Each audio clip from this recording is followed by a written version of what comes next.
In this video, we are going to discuss the meaning of agonists and antagonists in the context of neural communication. An agonist is any drug or chemical that increases the action of the neurotransmitter it corresponds to.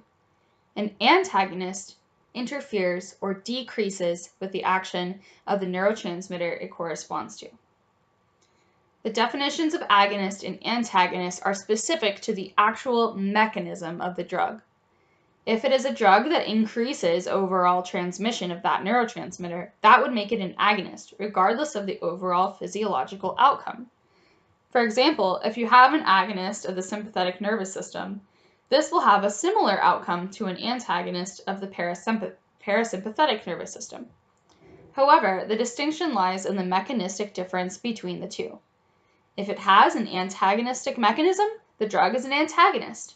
If it has an agonistic mechanism, the drug is an agonist. Before we get into specific mechanisms, let's briefly review the overall process of neurotransmission. Each of these steps is a potential site for modulation by an agonist or antagonist. First, neurotransmitters are assembled or synthesized by proteins in the presynaptic cell.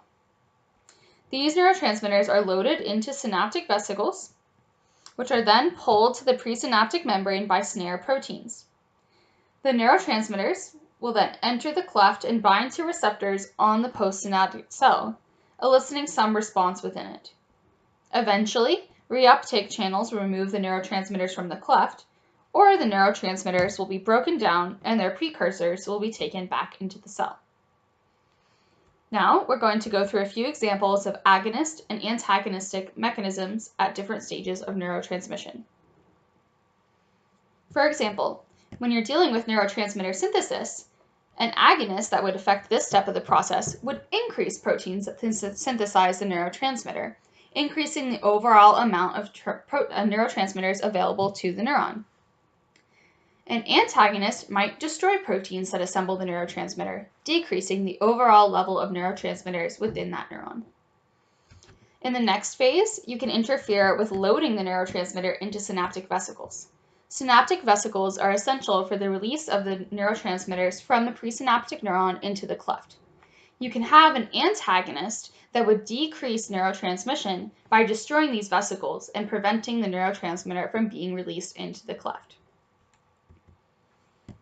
Additionally, another popular site for modulation by agonists and antagonists is the actual postsynaptic receptors. This is probably the most common mechanism you will hear about in this course. Agonists bind to receptors to mimic the neurotransmitter, so it's essentially like you're increasing the overall amount of that neurotransmitter in the cleft. The agonist is capable of kind of mimicking that exact shape of the neurotransmitter and fulfilling the same role to the postsynaptic receptor. An antagonist could bind in a slightly different way and block the neurotransmitter from binding to the receptor at all. So it's essentially kind of building a wall in front of that receptor and preventing the neurotransmitter from binding and eliciting whatever the response is in the postsynaptic cell. The last popular site for agonist and antagonist drugs is in the removal of neurotransmitters from the synaptic cleft. An agonist will prevent reuptake. So they'll either destroy reuptake channels or block reuptake channels, and this will keep the neurotransmitters in the cleft longer.